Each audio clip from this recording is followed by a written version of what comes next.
بسم اللہ الرحمن الرحیم۔ شروع کرتا ہوں اس پاک پروردگار کے نام سے جس کے قبضے میں میری جان ہے۔ گلابی پوئٹری کے معزز دوستو، میں ہوں رانا خالد اور گلابی پوئٹری کے تمام دیکھنے اور سننے والوں کو السلام علیکم۔ مولانا روم نے لکھا ہے کہ ایک دفعہ ایک شخص نے اللہ کی عبادت کرنا شروع کر دی اور پروردگار کی عبادت میں اتنا مشغول ہوا کہ دنیا میں سب کچھ چھوڑ چھاڑ کر سب کچھ بھلا دیا اور سچے دل سے اللہ کی رضا میں راضی رہنے کے لیے انسانیت کے راستے پر چل پڑا۔ مولانا روم کہتے ہیں کہ ایک وقت وہ آیا کہ اس کے گھر میں کچھ کھانے کو بھی نہ بچا، اور ہوتے ہوتے وہ وقت بھی آیا کہ گھر بار سب ختم ہو گیا، اور وہ شخص چلتے ہوئے موت کے انتظار میں گلیاں گھومتا کہ اب پلے تو بچا کچھ نہیں، تو انتظار ہی کر سکتا ہوں، اللہ سنبھال لے۔ ایک دن بیٹھا ہوا تھا کہ دیکھا اس کے قریب سے ایک لمبی قطار میں گھوڑے گزرے۔ ان گھوڑوں کی سیٹ سونے اور چاندی سے بنی ہوئی تھی اور ان کی پیٹھوں پر سونے کے کپڑے پہنے ہوئے تھے۔ ان گھوڑوں پر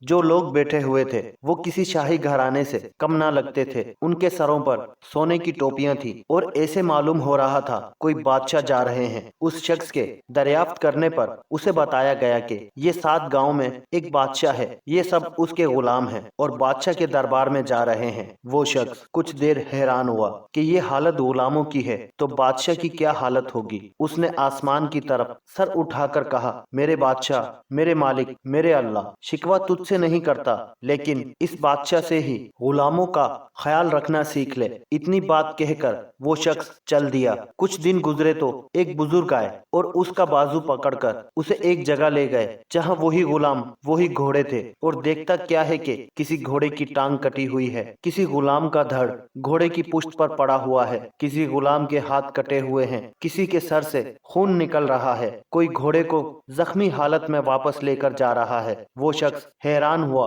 اور بزرگ سے پوچھا، جناب، اور یہ سب کیا ماجرا ہے؟ اس وقت اس بزرگ نے کہا کہ یہ وہی غلام ہیں جو اس دن سونے میں لپٹے ہوئے تھے اور آج یہ ایک جنگ سے واپس آ رہے ہیں، اس لیے ان کی یہ حالت ہے۔ مجھے خواب میں بس اتنا کہا گیا ہے کہ اسے کہنا بادشاہوں کے لیے قربانی دینا بھی ان غلاموں سے سیکھ لے۔